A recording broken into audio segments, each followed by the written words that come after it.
Hello friends, इस video में हम लोग बात करने वाले हैं कि कोई भी व्यक्ति नायाब तहसीलदार या तहसीलदार कैसे बनता है। ठीक है।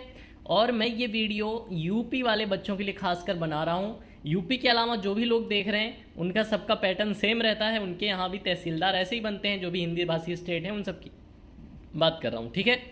चाहे वो यूपी हो, एमपी हो, या राजस्थान हो, या हरियाणा हो, या छत्तीसगढ़ हो, या झारखंड हो, बिहार हो, जितने भी हमारे आसपास के स्टेट हैं इन सब जगह प्रोसेस यही है। बस पेपर जो मेंस के होते हैं उनमें एक दो पेपर का अंतर ले लिया जाता है। ठीक है, वो मैं आपको आगे बताऊंगा। अभी जो लोग गांव से देख रहे हैं मेरे भाई, जिन्होंने कभी इसकी तैयारी नहीं की है, जिनके घर में किसी ने तैयारी नहीं की है, जो लोग अपने बच्चों को तहसीलदार या नायब तहसीलदार बनाना चाहते हैं, उनके लिए वीडियो इंपॉर्टेंट होने वाली है। तो प्लीज़ पूरा वीडियो जरूर देखिएगा, और चैनल पे पहली बार आ रहे हैं तो चैनल को सब्सक्राइब कर लीजिएगा। ठीक है। सभी जितने भी अधिकारी बनते हैं वो कैसे बनते हैं उसका वीडियो आपको मेरे चैनल पे मिल जाएगा। अब इसके बाद मैं दिखाता हूं आपको कि इसके लिए योग्यता क्या चाहिए। ठीक है। तो योग्यता में बात करें सबसे पहले, तो आप जो भी कैंडिडेट है वो किसी मान्यता प्राप्त यूनिवर्सिटी से बैचलर डिग्री किया हो, मतलब बीए, बीकॉम, बीएससी, बीटेक, या जितनी भी चीज़ें ऐसी जो बैचलर डिग्री आपको दिलाती हैं, आपकी योग्यता को इसके समकक्ष बनाती हैं, उसमें से आपने कुछ भी किया हो। ठीक है। आप इसके लिए फॉर्म भर देंगे। कैंडिडेट जो है भारतीय नागरिक हो, कैंडिडेट की उम्र 21 वर्ष से 40 वर्ष के बीच हो, और जो भी लोग के रिजर्व कैटेगरी में आते हैं, एससी, एसटी, ओबीसी, ईडब्ल्यूएस, या फिजिकली हैंडीकैप, या स्वतंत्रता संग्राम सेनानी, या एक्स सर्विसमैन, उन सबको उसी अनुसार उनकी उम्र में छूट दी जाती है। ठीक है। तो उसकी जो भी आप कैटेगरी है आपकी, उसकी छूट के नियम अलग हैं। अगर सामान्य कोई व्यक्ति आवेदन करना चाहता है तो 21 से 40 वर्ष का कर सकता है। ठीक है। तो कुछ खास योग्यता नहीं है, आप ग्रेजुएट हो, आपकी उम्र 21 से 40 वर्ष के बीच हो, बाकी आप भारतीय तो हैं ही। अगर यहाँ पे हिंदी भाषी क्षेत्र में आवेदन कर रहे हैं तो प्रोबेबली आप भारतीय हैं। ठीक है। अब इसके बाद देख लेते हैं कि क्या क्या परीक्षा में पूछा जाता है, कितने चरण होते हैं परीक्षा के, कितने एग्जाम लिए जाते हैं, वो भी हम देखेंगे वीडियो में। तो ये आपके परीक्षा के चरण हैं, जिसमें सबसे पहले आपकी होगी प्रारंभिक परीक्षा, जो कि बहुविकल्पीय प्रश्न होंगे। एक प्रश्न के 4 विकल्प होंगे, आपको सही उत्तर बताना होगा। ठीक है। दूसरी जो परीक्षा है वो है मुख्य परीक्षा। इसमें क्या होगा, आपको लिखित परीक्षा देनी होगी। ठीक है। आपको एक पेपर आएगा, उसमें प्रश्न का उत्तर आपको लिखना पड़ेगा, ये लिखित परीक्षा होगी। सबसे आखिर में है साक्षात्कार, यानी आपका इंटरव्यू होगा उसके बाद। ठीक है। तो कौन सी परीक्षा कितने नंबर की होगी ये आगे मैं वीडियो में आपको बताने वाला हूं। ठीक है। जो सबसे पहले बात करेंगे जो आपकी मुख्य परीक्षा है। ठीक है। तो मुख्य परीक्षा के बारे में कुछ चीज़ें जान लीजिए कि इसके दोनों पेपर 200 अंकों के होंगे, और दोनों ऑब्जेक्टिव होंगे, वस्तुनिष्ठ होंगे। ठीक है। दोनों ही पेपर 2-2 घंटे के होंगे, और इनमें माइनस मार्किंग 1/3 की होगी, यानी 3 प्रश्न गलत करने पर एक सही प्रश्न कट जाएगा। ठीक है। अगर किसी प्रश्न के लिए 2 अंक हैं तो गलत उत्तर देने पर 0.66 कट जाएंगे। वो जो मैं बात बता रहा हूँ वही है। ठीक है। सिविल सेवा प्रारंभिक परीक्षा का पेपर 2 एक आहार्यक पेपर होगा, जिसमें न्यूनतम योग्यता अंक 33% निर्धारित हैं। इसका मतलब ये 2 नंबर पेपर है, इसमें आपको 33 नंबर लाने ही लाने हैं। ठीक है। तो अब पेपर देख लीजिए। पहला पेपर जो है इसमें 150 क्वेश्चन होंगे, 200 नंबर के होंगे, और 120 मिनट होंगे।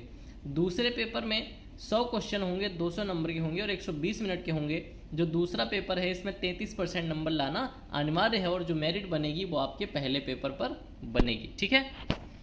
अब बात कर लेते हैं हम लोग मुख्य परीक्षा की। ठीक है।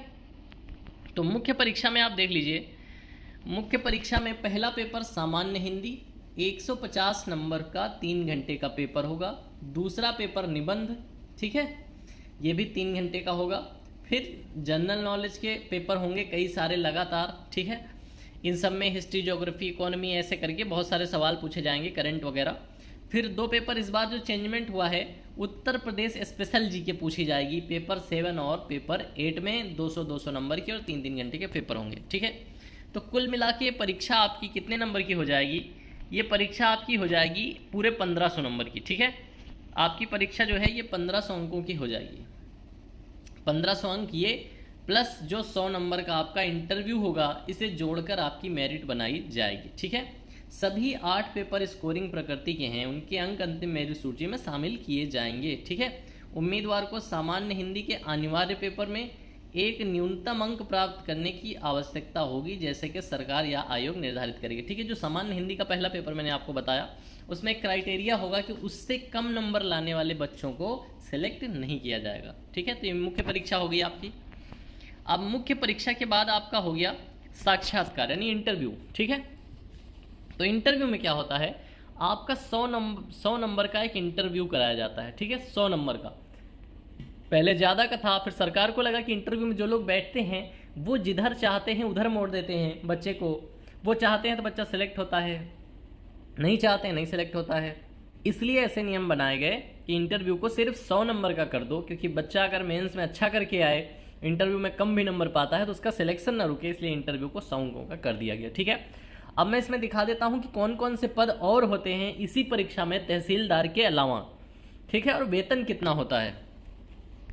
तो अगर बात करें वेतन की, तो आपका जो सहायक वन संरक्षक है ये भी इसी एग्जाम से बनता है 5400 ग्रेड पे। आप इस पे ध्यान मत दीजिएगा, ये आपकी बेसिक सैलरी है ना कि आपकी नेट सैलरी, मतलब जो पैसा आपको इन हैंड मिलेगा वो ये नहीं है। ठीक है, ये आपका बेसिक है और ये ग्रेड पे है। ठीक है, जो इन हैंड आता है उसमें basic, grade pay DA, TA, HRA सब कुछ जुड़ के आता है, तो वो सैलरी बड़ी होती है। ठीक है, तो ग्रेड पे मैं बता रहा हूँ आपको केवल। तो ये हो गई नायाब तहसीलदार की पोस्ट, इसका ग्रेड पे जो है वो 4200 है, और जो डिप्टी कलेक्टर का ग्रेड पे होता है वो 4600 होता है। और इस भर्ती में जो सबसे ज़्यादा ग्रेड पे वाले पद हैं वो हैं सहायक वन संरक्षक एक, और एक ये हो गया डिप्टी सुपरिटेंडेंट। ठीक है, ये 2 पद ज़्यादा पैसे वाले हैं। बाकी डिप्टी कलेक्टर है, नायब तहसीलदार है, खंड विकास अधिकारी है, तो कुछ पद 4600 के हैं, कुछ 48 के हैं। जैसे रेंज वन अधिकारी है, इसकी 4800 की ग्रेड पे है। जिसका ग्रेड पे जितना ज़्यादा उसका वेतन उतना ज़्यादा। ठीक है, इन सबका वेतन ही 50 के ऊपर ही है, किसी का 60 है, किसी का 70 है, किसी का 80,000 है, ऐसे ही इनकी स्टार्टिंग है। ठीक है, तो ये इनका वेतन हो गया। उम्मीद है इस वीडियो में आपको पूरी जानकारी मिल गई। परीक्षा में आप फॉर्म भरने के योग्य हैं या नहीं हैं वहाँ से लेकर, और इसके लिए बता दें साल में एक बार ये भर्ती आती है, साल में एक बार न्यूज़पेपर में भी आ जाता है, जो लोग कोचिंग जाते हैं वहाँ भी पता चल जाता है। ठीक है, साल में एक बार ये भर्ती आती है। जिनको नहीं पता है भर्ती के बारे में, वो सरकारी रिजल्ट नाम की एक वेबसाइट है, सरकारी रिजल्ट ऐसे लिखेंगे गूगल पर तो वही वेबसाइट खुलेगी, उस पर सारी जॉब के बारे में पता चल जाता है, कब इसका फॉर्म आया, कब परीक्षा होनी है, कब एडमिट कार्ड आया, कब रिजल्ट आया, उस पर सब कुछ लिखा रहता है। ठीक है, तो वहाँ से भी पता चल जाता है भर्तियों के बारे में। तो ये वेतन हो गया। उम्मीद है इस वीडियो से आप सब कुछ सीख गए हैं कि कोई तहसीलदार या डिप्टी कलेक्टर, एसडीएम या वन अधिकारी या सीओ जिसे डीसीपी कहते हैं, ये कैसे बनते हैं। तो ये इसी परीक्षा के द्वारा बनते हैं और यही इसका सिलेबस है। सेम परीक्षा होती है, बस रिजल्ट आने के बाद सबको अलग अलग पोस्ट दे दी जाती है। उम्मीद है इस वीडियो से आपको कुछ हेल्प मिलेगी। अगर अच्छा लगे तो लाइक करें और अपने दोस्तों को भी शेयर कर दें, जो भी लोग हैं जिनको जानकारी नहीं है इन चीज़ों के बारे में उन सबको। और चैनल पर नए हैं तो प्लीज़ सब्सक्राइब करके जाएँ।